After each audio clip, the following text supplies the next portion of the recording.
Johnny, what the hell we got going on here? Well, today we're going to be introducing y'all to our newest long-term build that we're bringing into the shop. So, I mean, as you've seen from the picture before, you may not be able to tell exactly what it is because there's not really much left of it, but It's more of a was. yeah, it was. Some of you enthusiasts might know what it is, but this is actually a C6 Vette. Not for sure on the exact year or whatnot, but it's a C6 Vette. It is what, Jetstream Blue? Is Yeah. that what he said it was? So it's a Jetstream Blue car. So it was a super nice car. It's a beautiful car. We got some panels laying around. We got some panels here. Got a bumper there.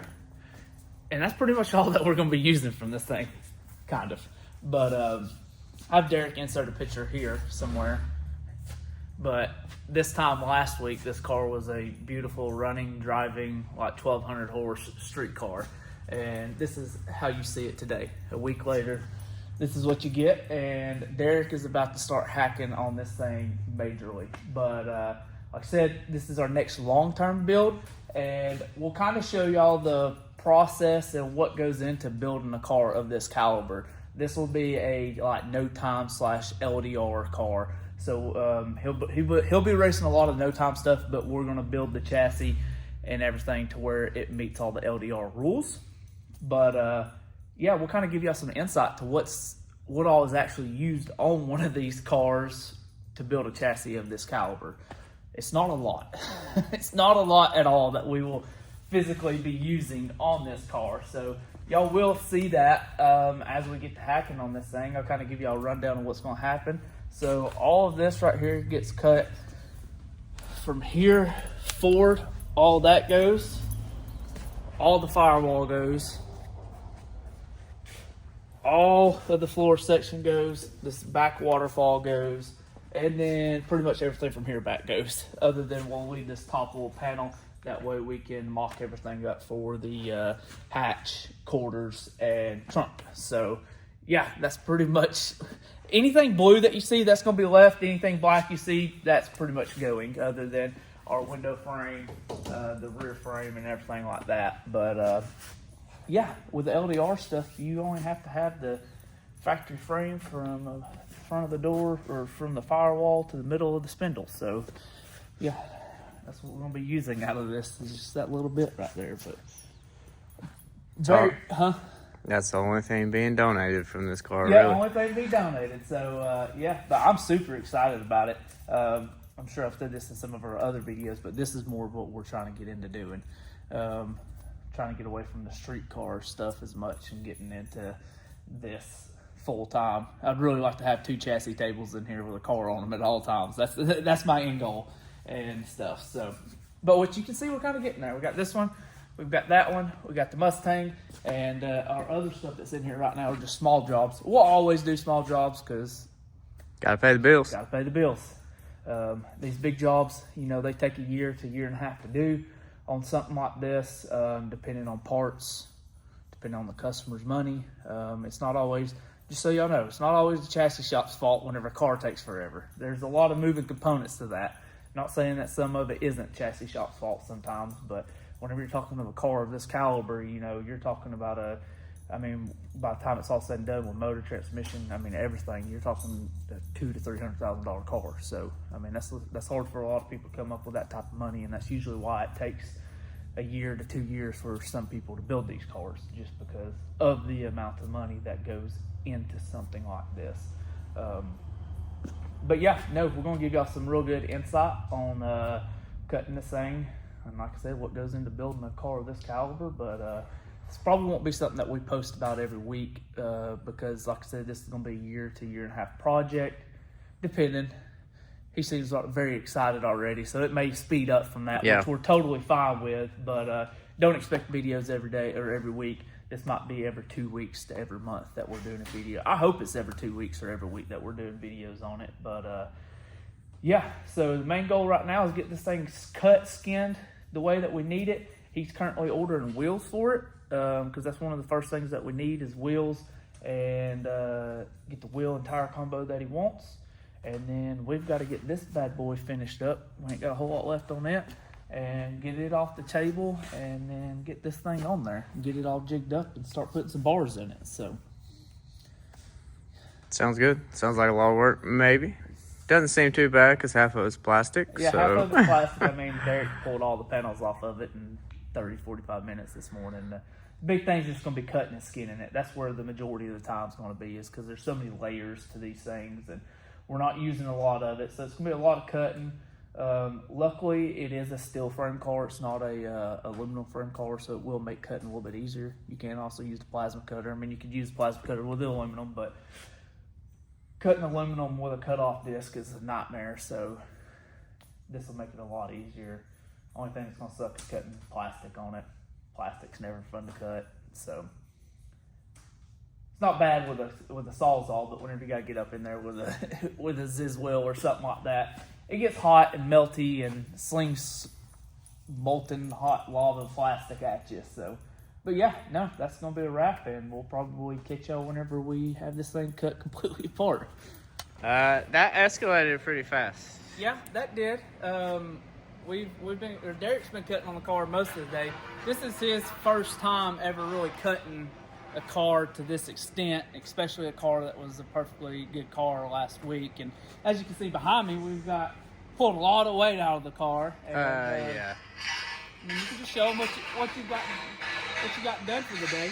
I really don't know how I feel. This is a whole new thing. I mean, it's a whole new thing for Derek, but surprisingly, there's still a lot that needs to be cut out. Not a lot, but what happened?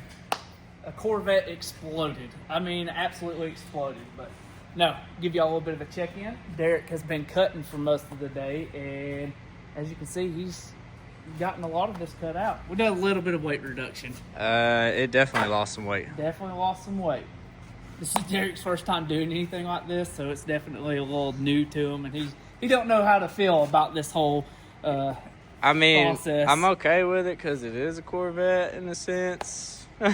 But yeah, like I said, last Tuesday this car was a 1,200, 1,500 horse street car, so yeah. We actually found a time slip in the car. Yeah, I found a time slip in the car, but yeah, I mean, Derek can kind of show you where we're at with it now, and what's left of it. There's not a lot left. Good looking 3M tape on it. Yeah, but we had to make sure that we didn't scratch any of the paint. That's all the paint that's left on the car. That's the piece we're keeping. Yeah, pretty much.